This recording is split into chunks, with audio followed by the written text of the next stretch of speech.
चंद्रयान 3 के लिए आज बड़ा दिन। पिछली बार यही हुई गड़बड़ ने सब तबाह किया था। इसरो का चंद्रयान 3 स्पेसक्राफ्ट चांद के और नजदीक माने कि चांद की 163 × 163 किलोमीटर की ऑर्बिट तक आ गया और आज गुरुवार 17 अगस्त को एक और नई चीज हुई। चंद्रयान 3 अब 2 हिस्सों में बंट गया है। स्पेसक्राफ्ट के प्रोपल्सन मॉड्यूल और लैंडर मॉड्यूल अलग अलग हो गए हैं। ये इस पूरे मिशन की सबसे जरूरी स्टेज है। इसके बाद आगे का रास्ता लैंडर मॉड्यूल को अकेले तय करना है। चंद्रयान 2 मिशन में इसी स्टेज के बाद खराबी आई। 14 जुलाई को चंद्रयान 3 को पृथ्वी से लॉन्च किया गया। इसके बाद पृथ्वी के चारों ओर घूमते हुए इसे पृथ्वी की ऑर्बिट यानी कि कक्षा छोड़कर चांद के करीब जाना था। ये पूरा सफर कई चरणों में धीरे धीरे पूरा होना था। शुरू के कुछ चरणों में चंद्रयान 3 ने पृथ्वी से दूरी बढ़ाई। इसके लिए धीरे धीरे चंद्रयान 3 ने पृथ्वी के चारों ओर अपने ऑर्बिट बढ़ाए और फिर बीती 5 अगस्त को चांद की कक्षा में पहुंचा।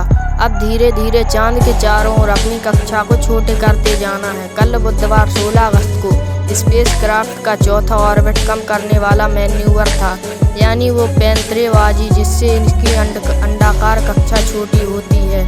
बुधवार तक स्पेसक्राफ्ट में प्रोपल्सन मॉड्यूल और लैंडर मॉड्यूल दोनों थे और आज गुरुवार को दोपहर 1:08 पर प्रोपल्सन मॉड्यूल और लैंडर मॉड्यूल अलग हो गए। लैंडर के चांद पर लैंड करने के बाद उसमें मौजूद रोवर बाहर आएगा और 14 दिनों तक चांद की सतह पर घूम टहल कर डेटा इकट्ठा करेगा। आइए जानते हैं अलग होने के बाद लैंडर क्या करेगा। प्रोपल्सन यानी एयरक्राफ्ट को धक्का देकर उसके सफर पर आगे बढ़ाने वाला हिस्सा। इससे अलग होने के बाद लैंडर मॉड्यूल के सभी उपकरणों की जाँच होगी। इसके बाद 2 बार चांद के चारों ओर ऑर्बिट छोटी करने के लिए मैन्यूवरिंग होगी। पहली बार चांद में 100 × 100 किलोमीटर की गोलाकार ऑर्बिट में ले जाने के लिए और दूसरी बार चांद के और करीब 100 × 30 किलोमीटर की ऑर्बिट में ले जाने के लिए। इसके बाद 100 × 30 किलोमीटर की ऑर्बिट से चांद की सतह पर उतारना शुरू कर देगा और सब कुछ ठीक रहा तो 23 अगस्त को लैंडर चांद पर पहुंच जाएगा।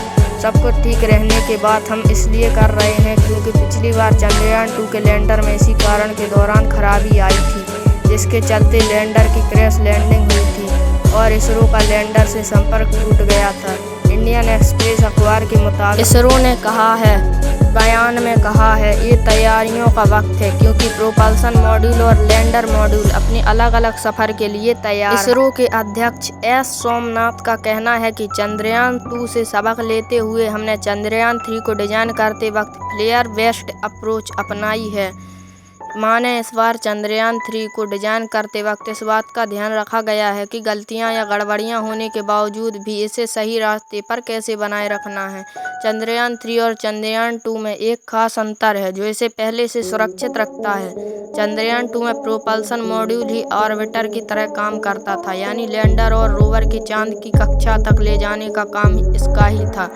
ये काम कुछ हद तक इस बार भी प्रोपल्सन मॉड्यूल ने किया है, लेकिन चंद्रयान 3 को अब ऑर्बिटर वाले हिस्से की जरूरत नहीं है।